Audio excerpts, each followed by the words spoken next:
3년 전, 저는 임신한 지 4개월도 채 되지 않아 아이를 잃었습니다. 남편의 외도 사실을 알고 2주 만에 일어난 일이었습니다. 남편의 외도가 없었다면, 제가 그 사실을 몰랐다면, 저는 지금쯤 한 아이의 엄마가 되었을지도 모르죠. 그런데 남편과 그 여자 때문에 우리 아이는 세상 빛도 못 보고 연기처럼 사라져야 했고, 지금도 저는 그때만 생각하면 피가 거꾸로 솟는 것 같습니다. 그 여자는 남편의 직장 동료, 남편의 오피스 와이프였습니다. 시기와 질투가 많은 여자였죠. 한 번 이혼한 경험이 있는 돌싱이었는데 그 여자의 남편이 바람을 피워 이혼을 했다고 했습니다. 배우자의 배신이 얼마나 고통스러운 것인지, 배우자의 외도로 가정이 깨지는 것이 어떤 것인지 그 여자는 그 누구보다 잘 아는 사람이었습니다. 그런 여자가 남의 남편을 건드리고 남의 가정을 흔들었습니다. 그 여자는 마치 자신이 당한 고통을 보상이라도 받으려는 듯 집요했고 제 남편에게 집착했습니다. 남편은 건축 관련 일을 하고 있었고 그 여자는 지방지사 사무실에서 일하는 여자였습니다. 남편은 현장을 돌아보기 위해 일주일에 한두 번씩, 적어도 한 달에 서너 번씩은 지사로 출장을 갔는데 그때마다 남편은 그 여자와 따로 만남을 가졌습니다. 제가 눈치채지 못하고 있었지만 둘은 꽤나 오래된 사이였죠. 처음에는 썸을 타다가 술로 질펀해진 회식이 끝난 후 두 사람의 관계는 깊어진 것 같았습니다. 1박 2일로 출장을 떠난 남편은 지사 사람들과 회식 자리에 함께하게 되었고, 술이 약한 남편은 그날따라 몸을 가눌 수 없을 정도로 술을 마셨더군요. 제가 전화를 했을 때 이미 혀가 꼬이고 자기가 무슨 말을 하는지도 모르고 횡설수설하고 있었습니다. 자기야, 무슨 술을 그렇게 마셨어? 그만 마시고 택시 불러서 얼른 들어가. 그러다 오늘 길바닥에서 자겠어. 차라리 그날 길바닥에서 자는 게 나을 뻔했습니다. 그 여자는 그날 술 취한 남편을 끝까지 챙겼고 술 취한 남편을 혼자 사는 자기 집으로 데려갔더군요. 그 후 두 사람은 점점 깊어져 갔습니다. 지방으로 출장을 갈 때마다 남편은 그 여자의 집에 들렀고 두 사람은 마치 주말 부부처럼 지내고 있었습니다. 남편에게 여자가 있는지 저는 생각지도 못했습니다. 남편은 그 여자와 부부처럼 지내면서 저에게는 아주 잘했습니다. 남편이 출장 가는 날을 빼고는 거의 매일 부부관계를 가졌고 그때마다 자기야 사랑해, 자기야 사랑해 라는 말도 2번씩 반복했습니다.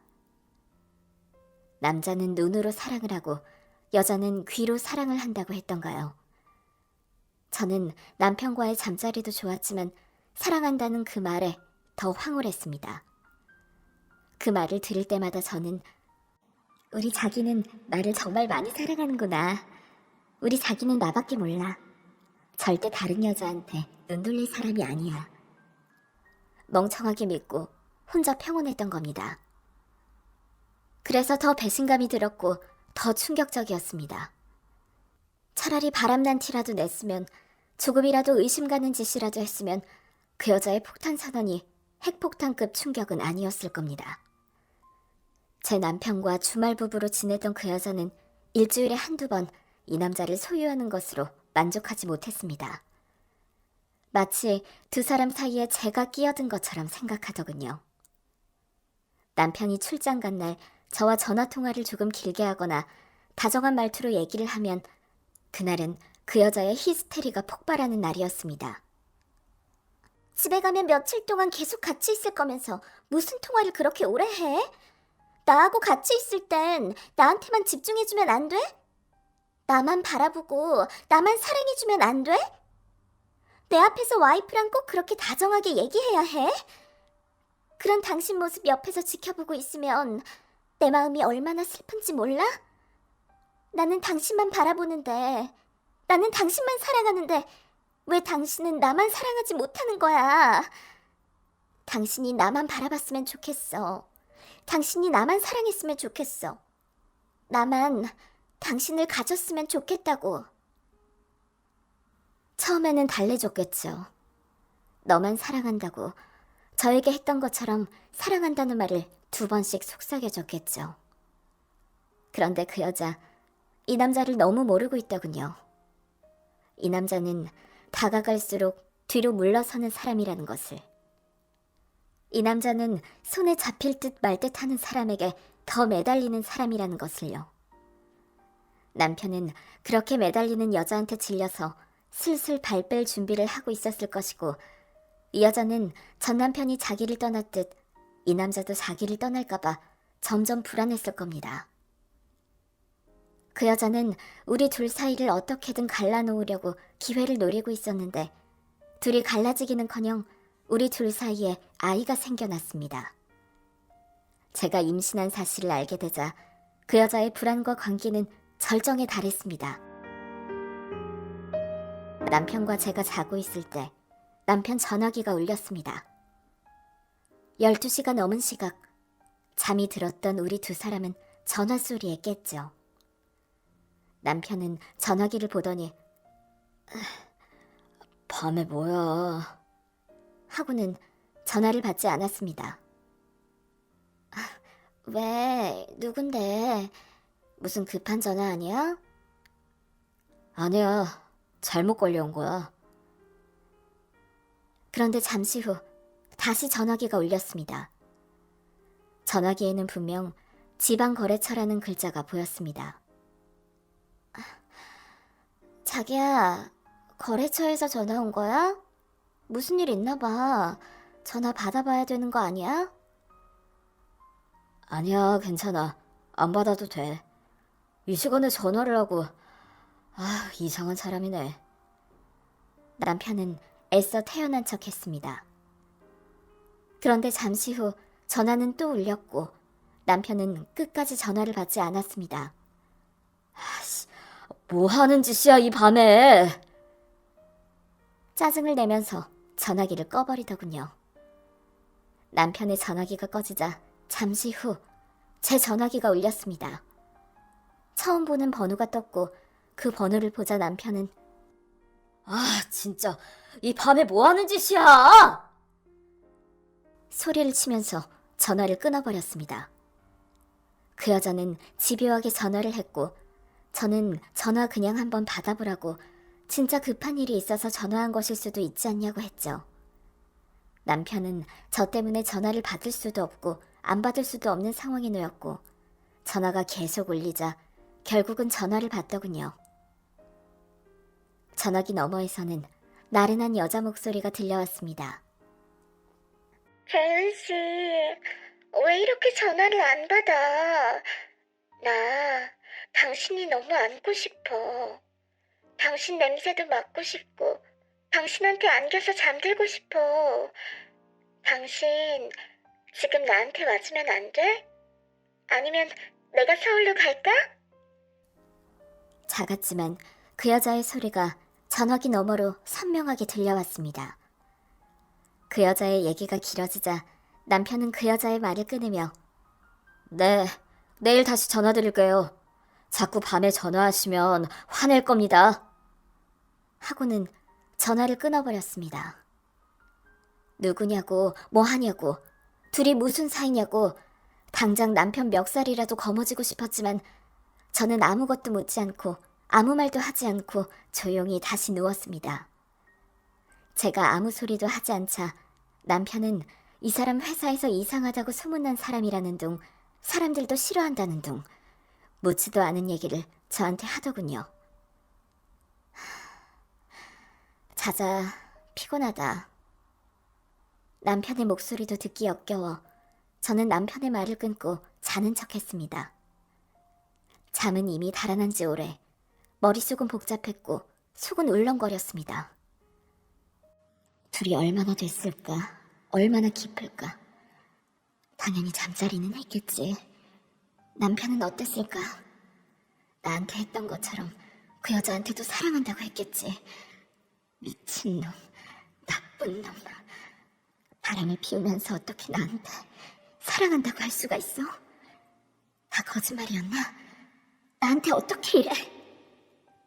저는 오만 가지 생각에 머리가 터질 듯한데 남편은 제가 아무것도 못 들었다고 생각하는지 속 편하게 금방 잠이 들더군요. 온몸이 부들부들 떨렸습니다.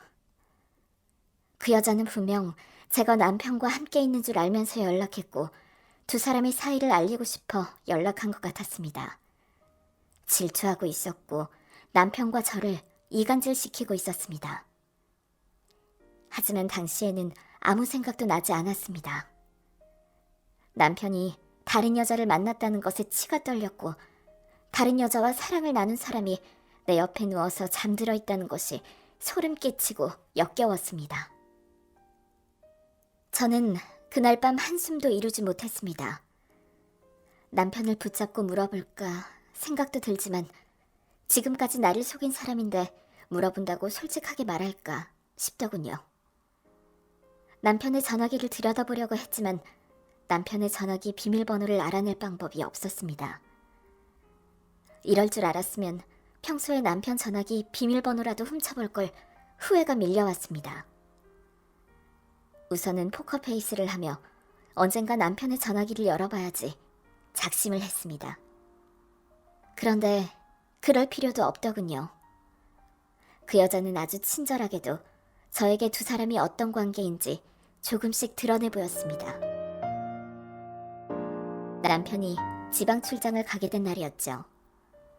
남편은 공사 막바지라 이것저것 점검할 것들이 많다며 2박 3일 출장을 떠난다고 하더군요. 꼭 당신이 가야 돼? 내가 담당자인데 가야지 어떡해. 나도 당신이랑 뱃속에 우리 아기랑 하루 종일 같이 있고 싶어. 이 일 끝나면 휴가 낼 테니까 우리 그때 여행 가자. 평소처럼 다정하고 부드러운 말투로 얘기하며 저를 안아주는데 남편의 그런 말투, 행동 모두가 역겨웠습니다. 남편이 지방으로 간 날 저녁, 남편은 회사 동료들하고 저녁 먹고 숙소로 들어가는 길이라고 나중에 들어가서 또 연락한다고 하더군요. 그러면서 사랑해 라는 말을 빼놓지 않았습니다. 그리고 2시간쯤 지났을 때 남편은 전화가 아닌 문자가 왔더군요. 이제 잔다고 잘 자라는 문자였습니다. 왜 전화가 아니고 문자인지 느낌이 쎄하니 안 좋더군요. 그래서 잠시 후 남편에게 전화를 걸어봤습니다. 전화가 꺼져 있었습니다. 오만 가지 상상이 들면서 신경이 있는 대로 곤두서 있었죠. 배가 스르르 아파오기 시작했습니다. 저는 스트레스 받으면 안 된다는 생각으로 숨을 고르고 제가 좋아하는 노래를 틀어놓고 최대한 마음을 진정시키고 있었습니다. 그런데 잠시 후 사진 몇 장이 도착하더군요. 발신자를 보니 그날 밤 전화 걸려온 그 여자의 번호였습니다. 사진을 한 장씩 넘겨보는데 손이 떨렸습니다. 사진 속 남편은 낯선 침대에서 평온하게 잠들어 있었고 그 여자와 입을 맞추며 카메라를 쳐다보고 있었고 그 여자 뒤에서 그 여자를 안아주고 있었습니다. 울지 않으려고 했는데 눈물이 끝없이 흘러내렸습니다. 속이 답답해서 숨을 제대로 쉴 수도 없었습니다. 둘은 너무나 다정해 보였고 남편은 그 여자 옆에서 너무나 편안해 보였습니다. 누가 봐도 두 사람은 너무나 사랑하는 연인이었습니다. 사진이 도착한 지 30분쯤 지났을까 그 여자한테서 전화가 걸려왔습니다. 왠지 전화를 받으면 안 될 것 같은 느낌이 들었지만 받지 않을 수 없었습니다. 저도 모르게 통화 버튼을 눌렀고 저는 아무 말도 하지 않고 전화기만 들고 있었습니다. 전화기 너머에서는 남자와 여자의 소리가 들려왔는데 남자의 소리는 분명 남편의 목소리였습니다. 두 사람은 절정으로 달려가는 듯 했습니다. 짧은 대화와 무한 반복되는 사랑에 그 소리를 듣고 있는 제 자신이 비참할 정도로 두 사람은 뜨거웠습니다. 심장이 터질 듯 뛰었고 온몸은 경직된 듯 움직일 수가 없었습니다. 증거를 남기기 위해 녹음 기능을 찾는데 제대로 찾을 수도 없었습니다. 겨우 녹음 기능을 찾았고 녹음을 하려고 하자 전화는 뚝 끊어졌습니다. 내가 보이지 않는 곳에서 두 사람이 무슨 짓을 하고 다녔는지 전화기 너머에서 들려오는 소리가 모든 것을 말해주었습니다. 상상하는 것은 보는 것보다 더 지옥 같은 것이었습니다. 둘의 추잡한 짓거리가 끝도 없이 떠올랐고 동시에 세상에서 제일 다정한 남편인 양 저를 챙겨주었던 가식적인 남편의 얼굴이 함께 떠올랐습니다. 가슴이 너무 아파 숨을 제대로 쉴 수도 없었습니다. 아래에서 뭔가 흥건한 것이 느껴졌습니다. 하혈을 하고 있더군요. 두렵고 무섭고 화가 나고 모든 감정들이 뒤섞여 제정신이 아니었습니다. 저는 무의식적으로 남편 전화기로 전화를 걸었고 남편 전화기는 여전히 꺼져 있었습니다. 저는 친정엄마한테 전화를 걸었습니다. 엄마, 나 피가 나와. 몸에서 피가 나와. 엄마는 너무나 놀라며 조금만 참으라고 119에게 연락한다며 정신 바짝 차리고 있으라고 했고 잠시 후 초인종을 누르는 소리가 들렸습니다. 저는 겨우 현관까지 기어가 현관문을 열었고 119에 실려 병원으로 옮겨졌습니다. 아이가 잘못되었다고 했습니다. 그 순간 저는 잘못되었다는 말이 무슨 말인지 알아듣지 못해 그럼 어떻게 해야 돼요? 그래도 애는 괜찮죠? 하고 물었습니다. 그랬더니 의사 선생님이 안타깝지만 아이가 유산되었다고 소파 수술을 해야 한다고 하더군요. 잠시 후 엄마가 병원으로 달려오셨고 저는 말로만 듣던 소파 수술이라는 것을 진행해야 했습니다. 엄마는 갑자기 이게 무슨 일이냐고 정서방한테 얘기해야 되는 거 아니냐고 하시기에 제가 다 얘기하고 할 테니 엄마는 모른 척 가만히 계셔달라고 했죠. 집에 도착하니 끝없이 눈물이 흘러내렸습니다. 아이를 잃었다는 것이 그 원인이 남편의 불륜 때문이라는 것이 너무 억울하고 미칠 것 같았습니다. 저는 한참을 울고 또 울었습니다. 나중에는 눈물이 말라 더 이상 눈물도 나오지 않더군요. 눈물이 마를 때까지 울고 나니 흥분된 마음이 가라앉으면서 상황이 어떻게 돌아가는지 그 여자가 원하는 게 뭔지 알겠더군요. 저는 그 여자가 원하는 대로 해주지 않을 것이며 그 여자를 가만두지 않을 거라 이를 갈았습니다. 저는 몸과 마음을 추스르고 변호사 사무실로 갔습니다. 그 여자가 한 행동에 대해 얘기하고 그 여자가 보낸 사진 그리고 유산까지 모든 걸 얘기한 후 그 여자 상대로 소송을 걸었습니다. 취하도 조정도 절대 하지 않을 테니 무조건 판결문 받아달라고, 판결문 받을 자신 없으면 다른 변호사 찾아가겠다고 했죠. 그년 때문에 우리 애 잃었어요. 가만두지 않을 겁니다. 그년 바닥으로 끌어내서 비참하게 해줄 거예요. 꼭 판결문 받을 수 있도록 부탁드립니다. 다음날 남편은 출장을 마치고 집으로 왔더군요. 저는 임신 후 스킨로션만 발랐던 얼굴에 화장을 하고 외출 준비를 했습니다. 남편이 절 보더니 조금 놀라더군요. 자기야, 나 왔어. 어디 나가는 거야? 화장도 했네? 약속 있어. 누구랑 약속인데? 지금 너무 늦은 거 아니야? 자기 홀몸도 아닌데 그렇게 높은 구두 괜찮아? 내가 바래다 줄까? 한껏 다정한 말투로 말을 걸어왔지만 저는 더 이상 대꾸하지 않고 밖으로 나와버렸습니다. 남편이 그랬듯 저도 전화기를 꺼버렸습니다.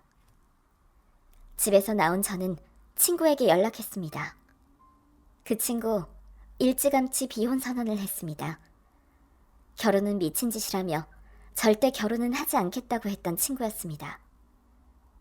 저는 그 친구에게 남편이 바람나서 나도 남자랑 한번 놀아보고 싶다고 비용은 내가 다 낼 테니 어디든 나 좀 데려가라고 했습니다.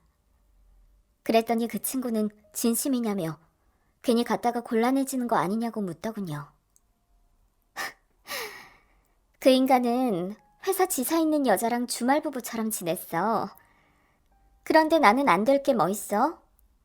내가 남자랑 동거하겠다는 것도 아니고 하루 신나게 놀아보겠다는데 이것도 못하면 너무 불공평하잖아? 그랬더니 그 친구가 그럼 한번 가보자며 저를 강남에 있는 여성 전용 나이트클럽으로 데려가더군요.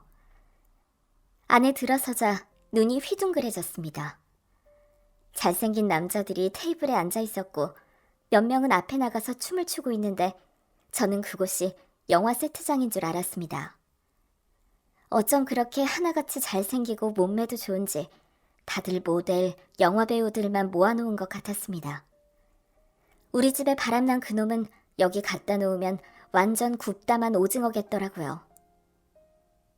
저는 친구 보고 다 알아서 하라고 옆에서 지켜만 보고 있었죠. 친구가 양주를 시켰고 선수들도 불러달라고 하더군요.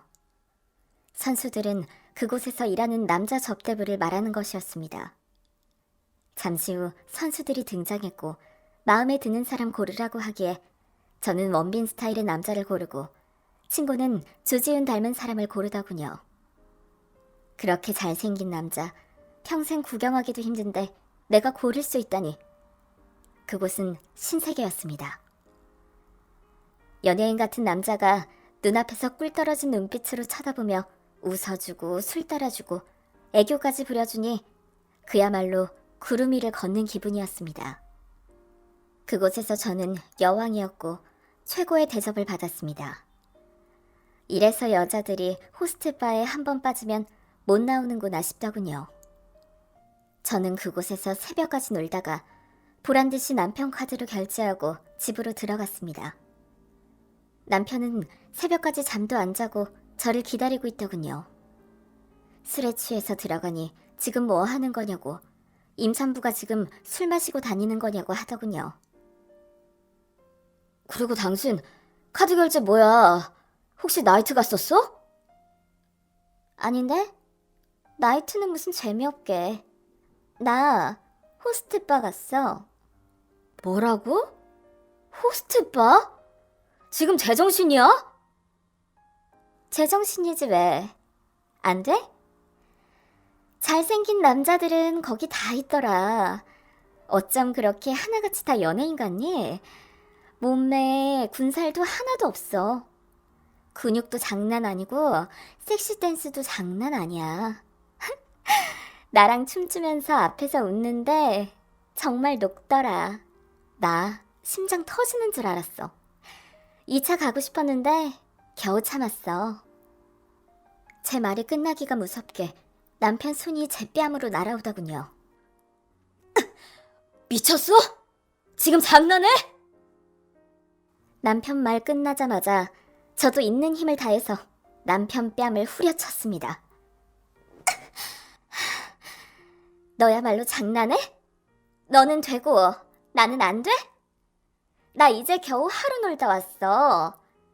이제 시작인데 그 정도로 흥분하면 안 되지. 네가 한 대로 나도 해주는 거야. 너는 밖에 나가서 온갖 더러운 짓 하고 다니면서 나는 선수들 만나서 기분 좀 내고 왔다는데 그게 뺨 맞을 일이야? 양심은 그년 집에 두고 왔니? 제가 얘기를 하니 그 인간 엄청 놀라더군요.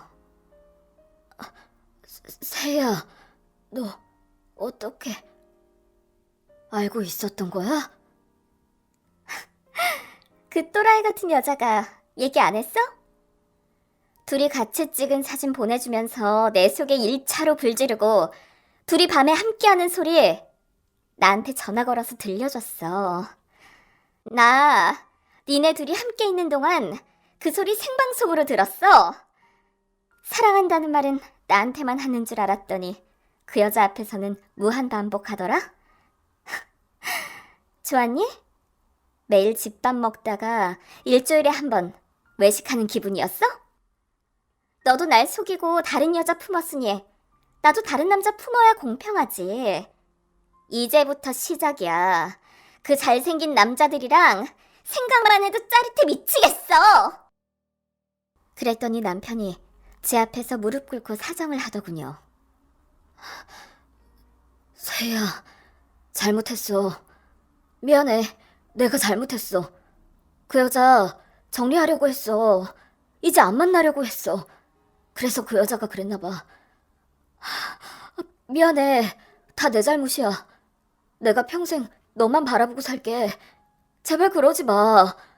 우리 아기도 있잖아. 아기 가진 사람이 그런 데 가면 안 되는 거잖아. 아기 가진 엄마는 그런 데 가면 안 되고 애 아빠는 밖에 나가서 딴 여자랑 물고 빨고 해도 되는 거야? 이게 무슨 개 같은 소리야. 잘못했어. 네가 시키는 대로 다 할게. 네가 전화번호 바꾸라고 하면 바꾸고 직장을 옮기라고 하면 옮길게. 제발 그만하자. 우리 아기만 생각하자. 아기 건강하게 낳아야 되잖아. 임산부가 술 마시고 그러면 안 되는 거잖아. 건강하게 애를 낳아? 네 입에서 지금 그런 말이 나와? 저는 가방에 넣어둔 병원 서류 꺼내서 남편 얼굴에 집어던져 버렸습니다. 그 더러운 입으로 애 들벅거리지 마. 네가 그년하고 뒹굴던 날, 내가 생중계로 니들 소리 들었던 날, 나 하혈하고 119에 실려갔어. 그리고 그날 나도 애도 함께 죽었어. 네가 아는 박세희는 이제 없어. 니들 가만 안 둘 거야. 바닥까지 끌어내려서 비참하게 만들어줄 거야. 두고 봐. 남편은 멍하니 제 얘기를 듣고 있다가 뒤늦게야 병원 서류를 훑어봤고 아이가 유산되고 소파 수술한 사실을 확인하자 괴로워하며 눈물을 흘리더군요. 어떻게 이런 일이... 미안하다. 미안해. 정말 미안하다. 이미 늦었어. 다 필요 없어. 쇼 그만해. 너는 비겁하고 나쁜 새끼야. 저는 방으로 들어가 문을 잠가버렸습니다. 저는 남편과 이혼하지 않은 상태로 판결문이 날 때까지 버텼습니다. 소송한 지 9개월 만에 판결문이 났더군요. 저는 판결문을 들고 남편 회사 본사 인사팀에 연락했습니다. 그 회사 직원들이 불륜을 저질렀고 그로 인해 판결문 났으니 회사 차원에서 적절한 조치가 있길 바란다고 전화와 이메일 수차례 연락했습니다. 저는 인사팀에만 연락했지만 그 소문은 사람들 입을 타고 끝도 없이 퍼져나갔고 남편도 그 여자도 회사 사람들 쑥덕거림에 견디기 힘든 모양이었습니다. 얼마 후 남편은 다니던 직장을 그만두고 다른 회사로 옮겼고 그 여자도 스스로 퇴사했더군요. 하지만 그 여자에게 쑥덕거림보다 더 견디기 힘든 건 남편의 이별 통보인 듯 했습니다. 남편과 집에 있는데 남편에게 전화를 걸어서 그 여자가 소리치더군요. 우리 이렇게 끝이야? 이러려고 나 만났어? 나 당신 때문에 회사까지 나왔어. 우리 이런 사이 아니었잖아. 당신 나 사랑했잖아. 사랑한다고 수도 없이 속삭였잖아. 당신 이혼해. 어? 그리고 나랑 다시 시작하자. 어? 내 말 듣고 있는 거야? 내 말 들려? 당신하고 이대로 헤어지면 나 죽어버릴 거야. 그러자 남편은 한마디 말도 없이 전화를 끊어버리더군요. 그 후 남편은 전화번호도 바꾸고 SNS 계정도 다 정리하고 기존에 쓰고 있던 이메일도 다 삭제했습니다. 그리고 앞으로 그 누구한테도 한눈 팔지 않고 오직 저만 보고 살겠다고 하더군요. 잘하겠다고 한 번만 믿어달라고요. 그래서 제가 그랬죠. 믿고 말고는 내 의지로 되는 게 아니야.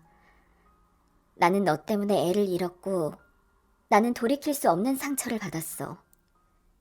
내가 마음 먹는다고 치유되는 상처가 아니야. 나는 평생 너를 믿지 못할 거고 평생 너와 그년을 저주하며 살 거야. 남편은 그러지 말라고 예전으로 다시 돌아가자고 하더군요. 처음부터 다시 시작하자고요. 과연 처음부터 다시 시작한다는 것이, 예전으로 돌아간다는 것이 가능할까요? 저는 그럴 수 없을 것 같습니다. 부부의 믿음이란 유리잔 같은 것이더군요. 산산이 부서지면 절대 돌이킬 수 없고 그걸 일일이 가져다 붙인다고 해도 예전의 그 모습으로 돌아갈 수는 없는 법이니까요. 그래서 있을 때 잘하라는 말이 있는 모양입니다. 앞으로 우리가 어떻게 될지 저도 모르겠습니다. 누가 그러더군요. 1%의 미련이라도 남아있다면 헤어지는 게 아니라고요. 용서도 헤어짐도 제가 결정하려고 합니다. 어느 쪽으로든 마음이 결정나는 동안 저 자유롭게 살아보려고요. 남편에게 더도 말고 덜도 말고 똑같이 되돌려주려 합니다. 배우자가 눈앞에서 바람이 나면 어떤 심정인지 똑같이 느껴보길 바라면서요.